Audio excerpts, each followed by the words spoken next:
Welcome to the day ahead. It is Tuesday, October the 14th. I'm Andrew Gagan. Well, the local market is set to open positively, with ASX futures up around 0.3%. Global equities rose overnight, reclaiming some of Friday's steep losses, while gold hit another record high. Global sentiment was also buoyed after Hamas freed the Israeli hostages from Gaza and Israel freed Palestinian detainees. Adding to the risk-on sentiment was commentary from the Trump administration, which has softened its stance on the escalation of a US-China trade war. Wall Street's main indices rallied, led by the chipmakers, with the Nasdaq notching its biggest one-day gain since May.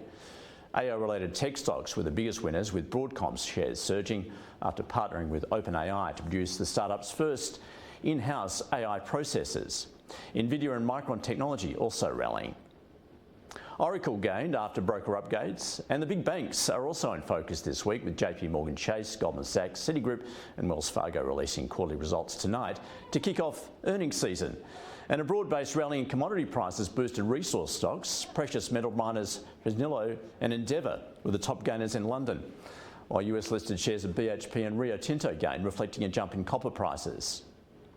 Well, US Treasury Secretary Scott Bessent said that President Trump is on track to meet his Chinese counterpart in South Korea as the two sides work on de-escalating trade friction that grew late last week. It follows China's announcement that it would dramatically expand its rare earth export controls, which prompted retaliation from the Trump administration with threats of new tariffs that shocked global markets. Meanwhile, in the Middle East, Hamas has freed the last living Israeli hostages from Gaza under a ceasefire deal, and Israel has sent home Palestinian detainees. And President Trump has declared the end of the two-year-long war and later convened a meeting with Muslim and European leaders in Egypt to discuss the future of the Gaza Strip and the possibility of a wider regional peace. The US Treasury market was closed, but futures traded, implying a 10-year yield of around 4.05%. Australian three-year government bond yields are close to 3.5%, while the 10-year fell to 4.3%.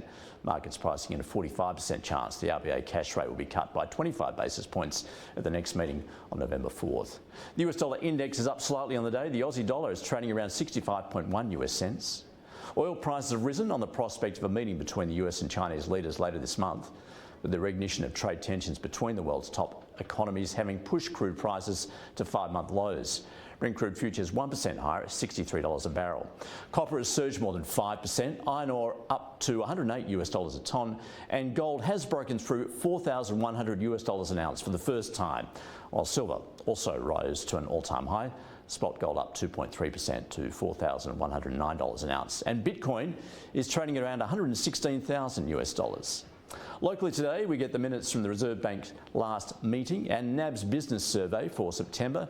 And on the corporate calendar, Aussie Broadband, Baby Bunting and Telstra are due to hold their AGMs, while a third quarter update is expected from Rio Tinto. That is your day ahead. We'll see you again tomorrow.